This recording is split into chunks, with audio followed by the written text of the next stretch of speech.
بتانا چاہتا ہوں جج کی وکیل اور جج کی اہمیت. ہم کیس سنتے ہیں، کاغذ پہ کچھ فقرے لکھے ہوتے ہیں، اندازہ لگانا ہوتا ہے کہاں سچ ہے کہاں جھوٹ ہے. ہو سکتا ہے بے پناہ ہم نے فیصلے غلط کیے ہوں، کیونکہ کاغذ کے ٹکڑوں پہ جو لکھا گیا ہے وہ ایک پارٹی کو فائدہ دیتا ہے اور دوسرے کو نہیں. سچ کیا ہے وہ تو اوپر والا جانتا ہے، مگر ہم تو کاغذوں پہ چلتے ہیں، قانون پہ چلتے ہیں کہ جو ثابت کر سکے کیس کاغذ کے بیسس پہ اس سے معلوم ہوتا ہے. یہ مجھے ایک خط ملا، میں باہر کا خط ہے، رجسٹرڈ پوسٹ کے ذریعے آیا اور 8 پاؤنڈ سے زیادہ انگلستان سے خط آیا. تو میں یہ صرف اس لیے پڑھنا چاہتا ہوں، یہ نہیں کہ میری تعریف ہے، مگر اس میں صرف یہ ظاہر کرنا چاہتا ہوں کہ جج کی کرسی کتنی اہم ہے اور وکیلوں کا کردار کتنا اس میں اہم بھی ہے. یہ آپ کو ان کا نام نہیں بتاؤں گا، میں یہ پڑھتا ہوں. اس سے آپ کو شاید یاد نہ ہو، 2007 کی بات ہے جب میں پھر یہ کچھ ذاتیات اور کیس کا نمبر بتاتی ہیں. مجھے کچھ یاد نہیں ہے کون خاتون ہے اور یہ کیس کیا ہے. ابھی میں پڑھتا ہوں دوبارہ. میں اور میرے 2 بچے کیمبرج میں مقیم ہیں انگلستان میں، جہاں میں فل اسکالرشپ پر PhD کر رہی تھی. مجھے آج بھی وہ خوف و ہراس کی زندگی یاد ہے. ہر وقت یہ دھڑکا لگا رہتا تھا کہ آج یا کل بچے چھن جائیں گے. عدالت میں ہمارا کیس لگا. سپریم کورٹ کا وکیل نہیں تھا تو میں خود سامنے آئی اور سادہ الفاظ میں مدعا بیان کیا. آپ نے تسلی سے میری بات سنی. ایک خوف سا تھا کہ آج کیا فیصلہ ہوگا. میری گھبراہٹ دیکھتے ہوئے آپ نے کہا، آپ اطمینان رکھیے.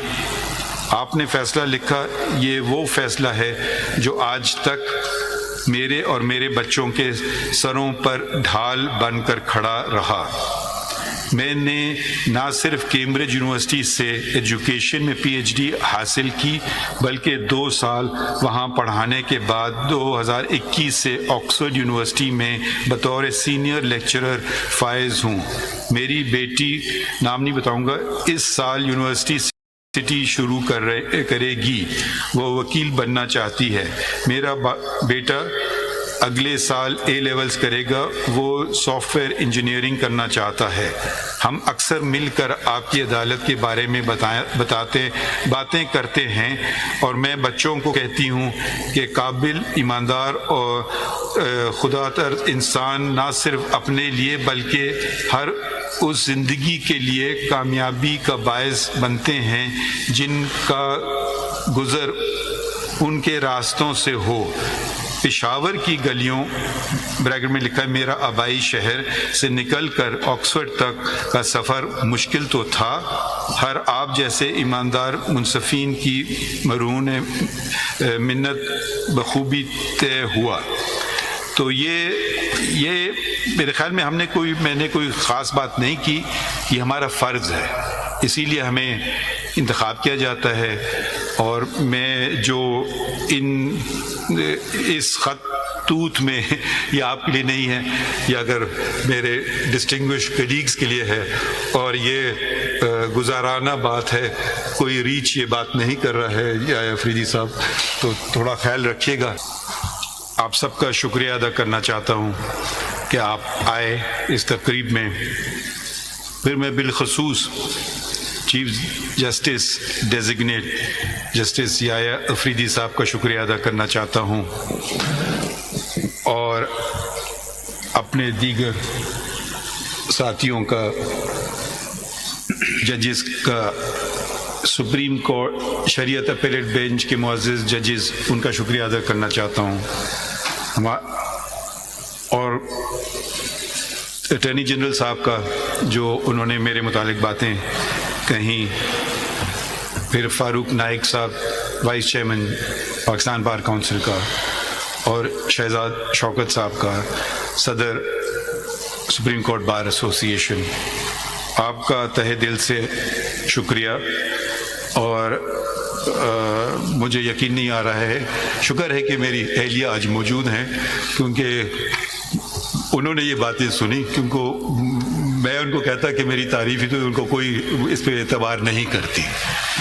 تو اور ایک اور تو سب آپ لوگوں کا شکریہ آنے کا، اور دوستوں کا بھی، وکیلوں کا، صحافیوں کا آنے کا شکریہ، اور ان لوگوں کا بھی شکریہ جو آج ہم میں موجود نہیں ہیں. میں قانون اور آئین کی آج نہیں بات کروں گا، میں کچھ وہ باتیں بتاؤں گا آپ کو جو شاید آپ کو پتہ نہ ہوں. مگر یہ سب سے پہلے شکریہ اوپر والے کا، شکریہ اللہ تعالیٰ کا کہ انہوں نے مجھے اس قابل سمجھا کہ میں یہ منصب سنبھالوں. شکریہ عوام کا، شکریہ چودھری افتخار صاحب کا جنہوں نے میرا انتخاب کیا chief justice Balochistan high court. Balochistan high court جب میں گیا تو میں واحد جج تھا. ایک آئینی بحران پاکستان میں آ چکا تھا، کوئی جج نہیں تھا، میں واحد جج تھا بلوچستان ہائی کورٹ میں. تو کسی سے مجھے سیکھنے کو نہیں ملا، وکیلوں نے مجھے سکھایا، اور ان کی مدد سے اپنے بلوچستان کے وکیلوں سے آگے بڑھے، ججز اپوائنٹ کیے، اور ایک غیر فعال عدالت عالیہ بلوچستان پھر کا کام شروع ہوا. بلوچستان میں بہت سارا چیزیں کیں. بلوچستان سے ہی میرا تعلق ہے، بلوچستان ہی میں میں نے تعلیم حاصل کی، پہلی سے 10ویں تک. سینئر کیمبرج وہاں ہوتا نہیں تھا تو اس لیے کراچی گئے. اس کے بعد 10ویں کے بعد میرے والد کی پیدائش 30 میل دور ایک شہر ہے پشین، وہاں ہوئی تھی، اور ان کے والد قندھار سے ہجرت کر کے آئے تھے اور اس دنیا سے چلے گئے جب وہ میرے والد کی عمر صرف 6 سال تھی. میرے والد بیچ چلے گئے جب میں صرف 16 سال کا تھا. اب میں اپنے خاندان کی خواتین کا ذرا ذکر کرنا چاہتا ہوں. میری دادی جن سے میری کبھی ملاقات نہیں ہوئی، جن کو ہم ادے کہتے تھے، ان کے 3 بیٹے تھے. وہ خود پڑھی لکھی نہیں تھیں، مگر انہوں نے اپنے جو ایک بیوہ پشین میں رہ رہی ہیں، اب آپ اس کو سوچئے، اور یہ 100 سال سے پہلے کی بات ہے کہ انہوں نے یہ تعین کیا کہ میں تینوں بچوں کو جو اس وقت کی سب سے بہتر تعلیم ہے وہ دلوانا چاہتی ہوں. سب سے بڑے ان کے بیٹے قاضی موسیٰ وہ ایکسیٹر کالج گئے، اور اس کے بعد میرے والد قاضی محمد عیسیٰ انگلستان مڈل ٹیمپل بار کی ڈگری لینے کے لیے گئے، اور سب سے چھوٹے قاضی اسماعیل وہ پائلٹ بنے. دونوں اپنے چچاؤں سے میری ملاقات نہیں ہوئی کہ ان کی وفات میں سے پہلے ہو گئی تھی، میری پیدائش سے پہلے ہو گئی تھی. اس وقت انگلستان جانا آسان کام نہیں تھا. آپ کو پہلے پشین سے کوئٹہ سے پھر کراچی، 24 گھنٹے کا ریل کا سفر، پھر کئی دنوں کا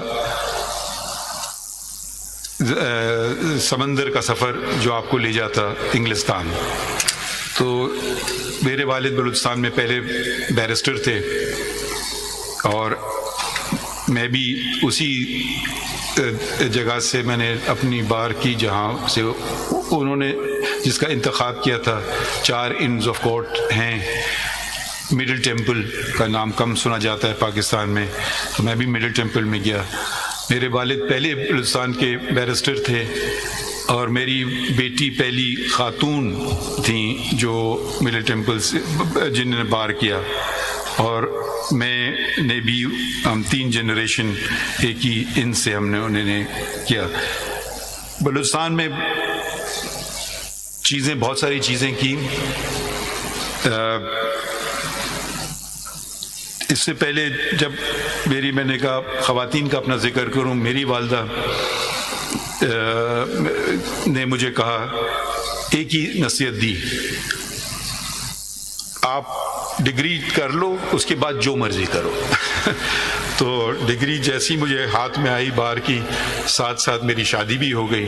تو میری وابستگی میری اہلیہ اور اس پروفیشن سے برابر کی ہے, 42 سال کی. سو 42 سال مجھے اس پروفیشن میں ہوئے ہیں, اور 42 سال سے میری شادی کو بھی ہوئے ہیں. تو ہر برے اچھے کے ساتھ دیا گیا.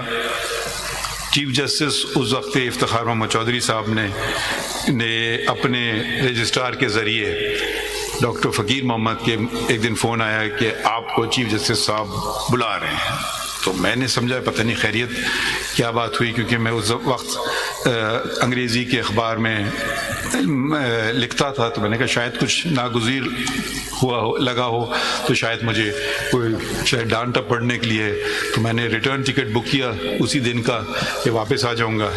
تو وہاں پہ پتہ چلا کہ انہوں نے کہا کہ نہیں آپ جاؤ بلوچستان سنبھالو, وہاں کوئی جج نہیں رہا. میری زندگی میں ویٹو پار میری اہلیہ کو ہے, اور اس وقت میرے پارٹنر, ان سے میں نے کہا جی میں جب تک وہ نہیں ہاں کریں گے تو میں بھی نہیں کر سکتا ہوں. تو دونوں نے اگری کیا, اور پھر وہاں سے میں بلوچستان ایک دم زندگی بدل گئی راتوں رات. اور بلوچستان بلکہ چودھری صاحب نے مجھے کہا چلے جاؤ. میں نے ان سے بات کی, میں نے کہا میں تو اپنا ٹوتھ برش بھی نہیں لایا ہوں. تو خیر بلوچستان گئے, اور پھر بلوچستان میں جو کچھ کیا وہ خیر ہمارے بلوچستان کے دوستوں کو پتہ ہے. بہت سارے کام جس کا لوگ مجھے صلاح دیتے تھے کہ میں نے کیا, اس کے پیچھے میری اہلیہ تھی. ان کی بس 2 شرط تھی, ایک کہ ان کا نام نہیں بتایا جائے گا, اور کوئی معاوضہ اور کسی قسم کا کچھ نہیں ہوگا. تو بہت ساری چیزیں جو پبلک ایریاز میں پارکس اور ان کے ٹھیک ٹھاک کرنا, یونیفارم بنانا وغیرہ وغیرہ, انہوں نے اسٹیشنری ڈیزائن کرنا, ویب سائٹ ڈیزائن کرنا, بہت سی چیزوں میں انہوں نے ہاتھ بٹایا. اور بلوچستان کے ہر ڈسٹرکٹ میں ہم ساتھ گئے.